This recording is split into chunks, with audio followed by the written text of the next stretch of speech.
Hello श्रोताओं, नमस्कार।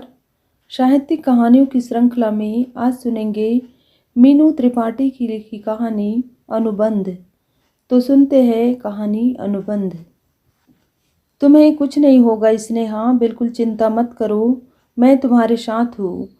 Stretcher पर जाती स्नेहा के हाथों को पकड़कर आनंद ने कहा तो स्नेहा की आंखों के कोरों से आंसू ढलक आए। आप साथ ही रहिएगा आनंद, मुझे बहुत डर लग रहा है। हाथों के स्पंदन से आनंद ने स्नेहा को आश्वासन दिया।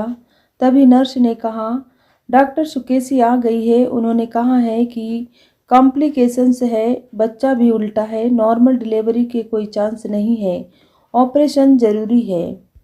ठीक है सिस्टर, ऑपरेशन के लिए आप डॉक्टर सुकेशी को बुला लीजिए, हड़बड़ाहट को पीते हुए आनंद ने कहा। तभी डॉक्टर सुकेशी आ गई और हंसते हुए बोली, डॉक्टर आनंद, इतने बच्चे ने आपके हाथों से जन्म लिया है, आज अपने ही बच्चे के जन्म पर ये हाथ कैसे घबरा गए। अपने सहकर्मी की इस टिप्पणी पर एक मुस्कुराहट के पीछे आनंद अपनी मनोदशा को छिपा गए। ऑपरेशन शुरू हो चुका था। डॉक्टर आनंद की शिष्या सुकेशी के लिए भी यह परीक्षा की घड़ी थी। डिलीवरी में कुछ जटिलताएं होने के बावजूद लगभग 10 मिनट के भीतर ही नन्हे जान के रोने की आवाज़ से जहां डॉक्टर सुकेशी के चेहरे पर राहत दिखी, वही आनंद के रोंगटे खड़े हो गए थे। सख्त आवरण के पीछे छिपे एक सामान्य पिता की आंखों से झलकते स्नेह की सहज झलक सभी को दिखाई दी। कितने शिशुओं को उन्होंने अपने हाथ में रोते देखा और सुना है, पर डॉक्टर सुकेशी के हाथों में स्वयं के संतान को रोते देखकर खुशी के अतिरेक में उनकी आंखों से झलक आए आंसू किसी से छिपे नहीं रह पाए। पिता बनने का गौरव होठों की दबी मुस्कान के जरिए झलक रहा था।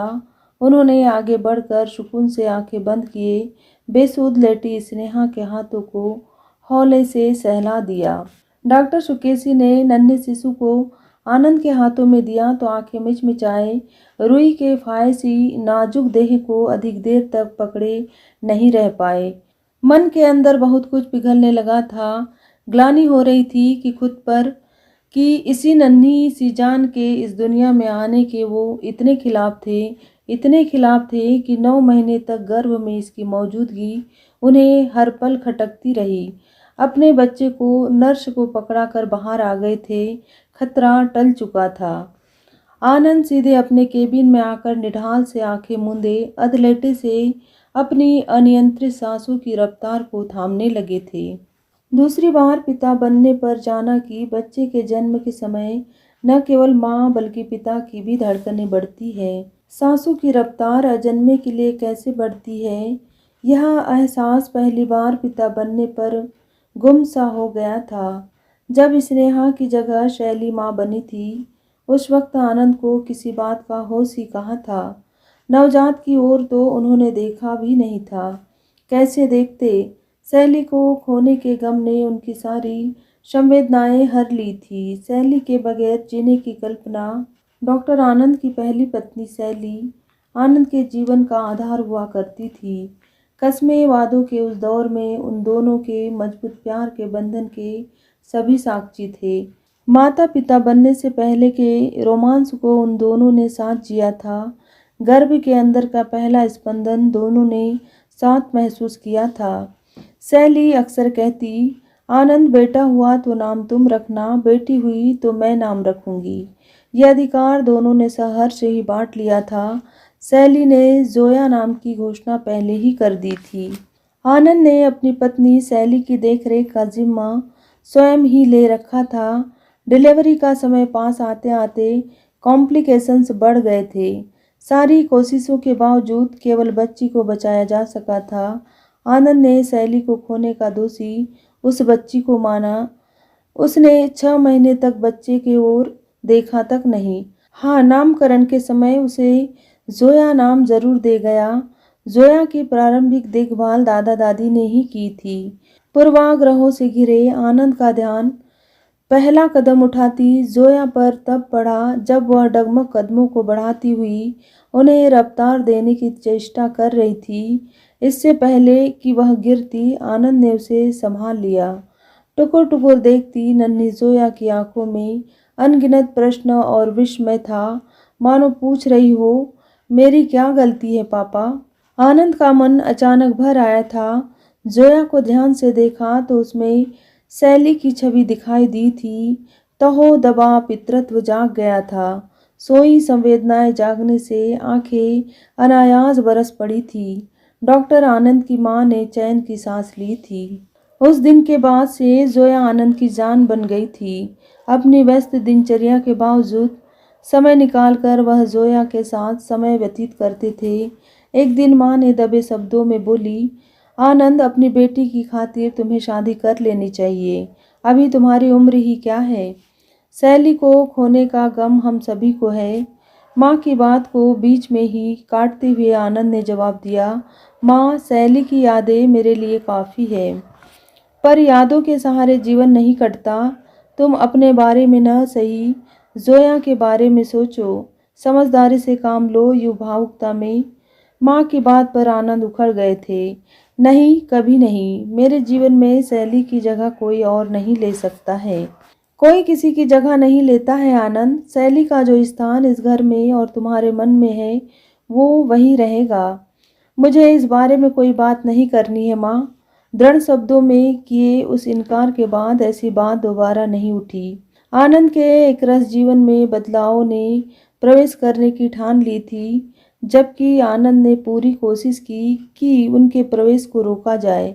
ऐसे में आनंद के जीवन में आने वाले बदलाव ने परिस्थितियों का सहारा लिया।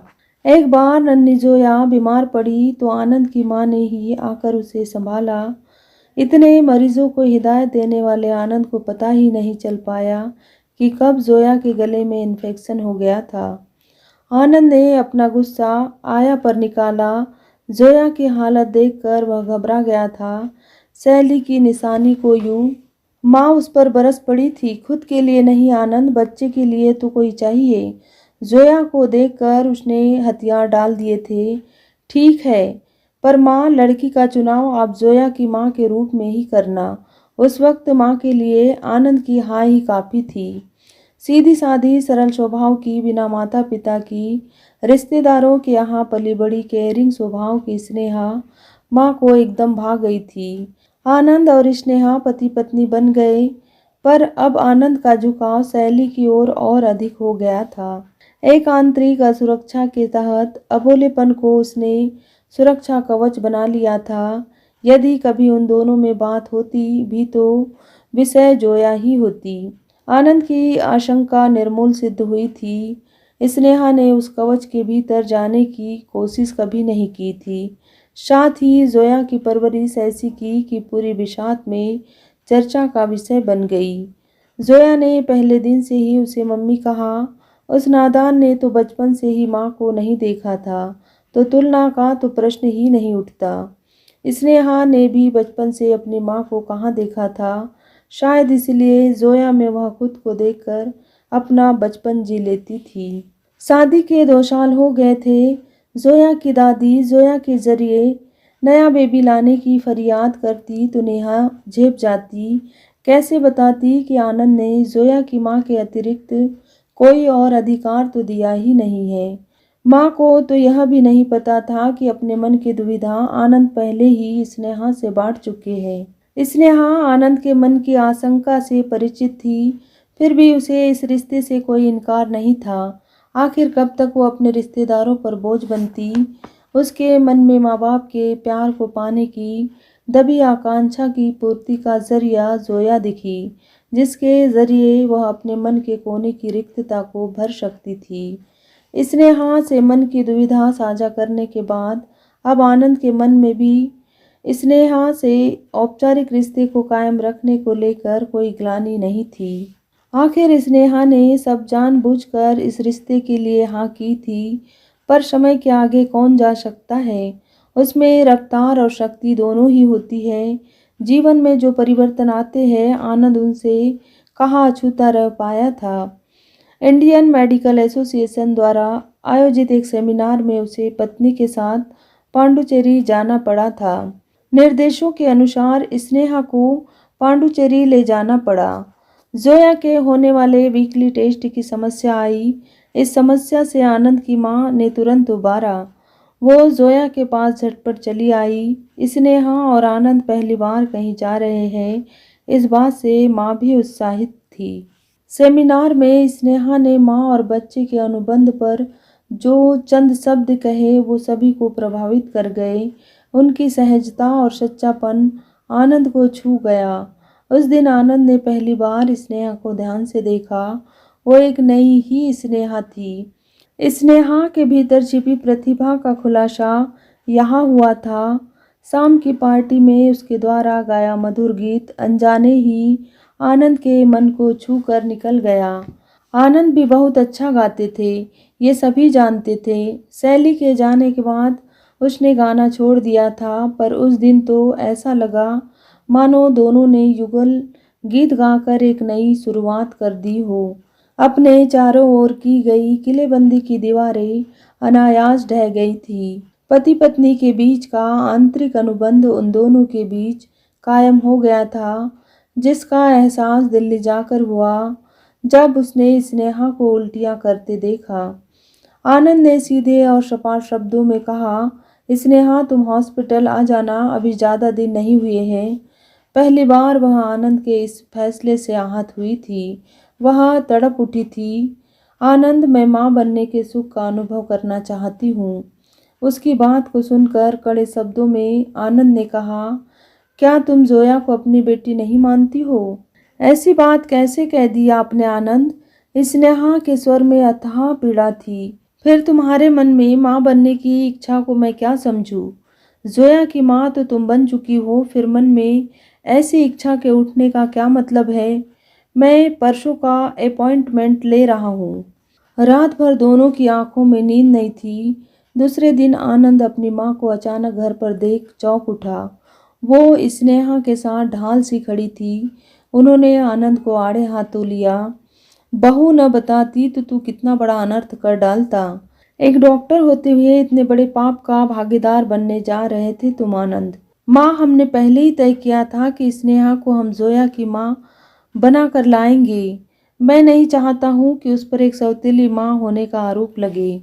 यह सुनकर माँ आवेश में आ गई। सौतेले तो तुम बन रहे हो आनंद, वो भी अपने ही अजन्मे बच्चे के। स्नेहा ने तो कोई कमी नहीं रखी जोया की देखभाल में, फिर तुम कैसे पीछे हट सकते हो? उसने अपने फर्ज को पूरी तरह निभाया, पर अफसोस है आनंद कि तुम अपने फर्ज में चूक गए हो। अगर शैली होती तो क्या तुम दूसरे बच्चे के बारे में नहीं सोचते? माँ, वो अलग बात होती। क्या स्नेहा हमेशा इस दोयम दर्जे की पीड़ा से गुजरती रहेगी? जोया को सहज रूप से माँ का प्यार दिया है स्नेहा ने, लेकिन तुम उसे बदले में असुरक्षा और अविश्वास की भेंट चढ़ा रहे हो। शर्तों पर जीना तुम्हारी स्वार्थ भरी जिद है। आगे के अनुमान से अपनों के वर्तमान में विष मत घोलो। माँ की दलीलों के आगे आनंद की एक न चली। 2 महीने साथ रहने के बाद माँ चली गई। स्नेहा अब जोया का ध्यान पहले से अधिक रखने लगी थी, पर आनंद ने स्नेहा से पुनः दूरी बना ली थी। स्नेहा से बातचीत लगभग बंद थी। एक जोया ही वो सेतु थी जिसके जरिए वो एक दूसरे को देख पाते थे। अनौपचारिकता ने उन दोनों के बीच पुनः स्थान बना लिया था। ऐसे में उसके चेकअप की जिम्मेदारी डॉक्टर सुकेशी ने संभाल ली थी। स्नेहा की शारीरिक कमजोरी के विषय में अक्सर आनंद को बताती, पर वह सुकेशी को उसका ध्यान रखने को कहकर अपने अहम को यथावत ही रखते। माँ 90 महीने के आरंभ में स्नेहा की देखभाल के लिए आ गई थी। आनंद के तटस्थ रवैये से वो भी नाखुश रहती। कभी कभी आनंद स्नेहा की ओर कदम बढ़ाने की ओर प्रेरित भी होते, पर जाने कौन सी ताकत उन्हें पीछे खींच लेती और वो यथावत स्थान पर आ जाते। उस दिन स्नेहा ने आनंद से कहा, जोया को लेकर तुम्हारे भीतर छुपी असुरक्षा की भावना मुझे कचोटती है। मेरा जोया के साथ तन का न सही मन का रिश्ता गहरे तक जुड़ा है। मैं ऐसा क्या करूं कि तुम्हारा विश्वास एक बार फिर हासिल कर पाऊं? उसकी बात सुनकर आनंद बड़ी बेरुखी से बोले, तुम्हारा जोया के साथ सौतेला रिश्ता कायम न हो, इसका हल निकाला था मैंने, पर दोबारा माँ बनने की तुम्हारी चाह ने उसमें प्रश्न चिन्ह लगा दिया है। मैं ये बात कभी नहीं भूल सकता। आनंद बोलते बोलते चुप हो गए थे क्योंकि तभी वहाँ जोया आ गई थी। उसने हमेशा की तरह स्नेहा के पेट में कान लगाकर पूछा, आज न्यू बेबी की क्या डिमांड है खाने में? उसकी शरारत पर स्नेहा भरपूर मुस्कुरा पड़ी। ऐसा पहली बार नहीं था। आनंद के जख्म देने पर अक्सर नन्ही जोया ही तो दवा बनती थी। आनंद ने स्नेहा से यह कह तो दिया, पर उस रात वह सो नहीं पाया था। कई बार विचार आता कि अपनी कड़ी टिप्पणी पर दोबारा प्रतिक्रिया देकर स्नेहा के उद्विग्न मन को शांत करे। स्नेहा से कल रात की बात पर सॉरी बोल दे। उस रात खुद से उन्होंने पूछा था कि यह स्नेहा के प्रति सहानुभूति है या कुछ और। कहीं स्नेहा के प्रति वो मोहपास में तो नहीं बंध रहे हैं। ऐसा है तो खुद को उन्हें रोकना होगा। फिर स्वयं से सवाल किया, क्या जोया को माँ का प्यार देने के बदले में स्नेहा नैराश्य और विषाद पारितोषिक में प्राप्त करने की अधिकारिणी है? इन सवालों से मिले जवाब स्नेहा के पक्ष में गए। ऐसी स्थिति में कभी उसे संवादों का सिरा नहीं मिला तो कभी उसका अहम सामने आ गया। सुबह स्नेहा को रोज की तरह जोया को स्कूल भेजने की तैयारी में व्यस्त देखकर उस बात को वहीं छोड़कर वह हॉस्पिटल आ गया। करीब 12 बजे माँ का फोन आया। घबराई आवाज में वह बोली, आनंद जल्दी घर आओ, स्नेहा की तबीयत ठीक नहीं है, मुझे बड़ी घबराहट हो रही है। यह सुनकर वह फौरन घर पहुंचा। देखा तो वह दर्द से तड़प रही थी। आनंद ने उसे संभाला और फौरन हॉस्पिटल ले जाने की व्यवस्था की। इस बीच माँ ने बताया, आज जोया के स्कूल में पेरेंट्स टीचर्स मीटिंग थी। मना करने के बावजूद स्नेहा वहाँ गई थी। कह रही थी कि जाना बहुत ज़रूरी है। वापस आई तो उसका चेहरा मुरझाया सा था और वह बड़ी थकी हुई लग रही थी। पूछने पर बताया कि सुबह से ही हल्का दर्द था। मैंने सोचा कि तुम्हें फ़ोन करके बता दूं कि तभी जोया घबरा कर मेरे पास आई। उसने बताया कि मम्मी गिर गई है। वो तो शुक्र है कि पास में रखी कुर्सी का सहारा स्नेहा को मिल गया, वरना पता नहीं क्या होता। पर माँ, आपने स्नेहा को जाने क्यों दिया? आपको जबरदस्ती रोक लेना चाहिए था। जानती है उसकी हालत अकेले बाहर जाने वाली नहीं थी। न चाहते हुए भी आनंद के मुंह से यह बेसाख्ता निकल गया। माँ बरस पड़ी। तुम यह सब जानते थे, उसके बाद भी जरूरी नहीं समझा कि कुछ वक्त उसके साथ बिताओ, उसका ख्याल रखो। पापा, मम्मी को क्या हुआ है? वो ठीक तो है ना? जोया की आंखों में अपनी मम्मी के प्रति भय और चिंता आंसुओं के रूप में झिलमिला रही थी। आनंद उसके सिर पर अपनी उंगलियां फेरते हुए बोले, कुछ नहीं होगा आपकी मम्मी को और न्यू बेबी को। मैं दोनों को सही सलामत लेकर आऊँगा। डॉक्टर आनंद जल्दी आइए, स्नेहा जी को एम्बुलेंस में शिफ्ट कर दिया गया है। आनंद आगे बढ़े ही थे कि माँ की भीगी सी आवाज़ आई, आनंद हो सके तो अपनी पत्नी और दूसरे बच्चे को भी घर ले आना। माँ की बात का मर्म आनंद के अंतस उतर गया था। वो बिना कुछ बोले स्नेहा के पास बैठ गए। स्नेहा को आनंद फानंद में अस्पताल लाया गया। स्नेहा की हालत देखकर आज आनंद उसे खोने के भय से कांप उठे। स्नेहा के साथ साथ उस अजन्मे बच्चे के प्रति सुप्त संवेदनाएं जाग उठी थी। डॉक्टर आनंद, स्नेहा जी को होश आ गया है। नर्स की आवाज़ पर उसकी तंद्रा टूटी।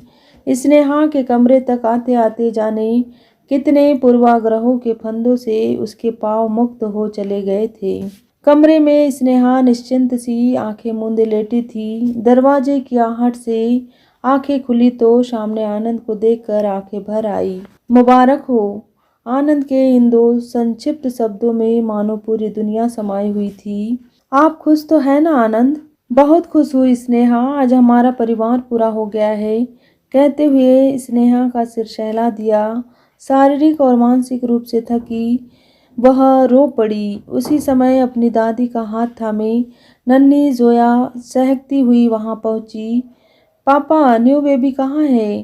कौतूहल में इधर उधर देखते हुए वह बोली तो आनंद ने उसे प्यार से गोद में बिठा लिया और हंस के बोले, अब न्यू बेबी का नाम जोया और पापा मिलकर डिसाइड करेंगे, क्यों जोया? Yes papa. जोया ने जोर से अपने एक हाथ की मुट्ठी बांधकर उसे पीछे खींचा तो सब हंस पड़े। माँ की अनुभवी आंखें आनंद और स्नेहा को देख रही थी, तो वही आनंद और जोया पालने में लेटे नन्हे को देख रहे थे। स्नेहा की स्नेह सिंचित निगाहें जोया और आनंद पर टिकी थी। दोनों के इस नए अनुबंध को देखकर माँ की आंखों में संतुष्टि भरी थी। तो ये थी कहानी अनुबंध। कहानी यदि आपको अच्छी लगी हो तो प्लीज़ मेरे वीडियो को एक लाइक ज़रूर करें। धन्यवाद।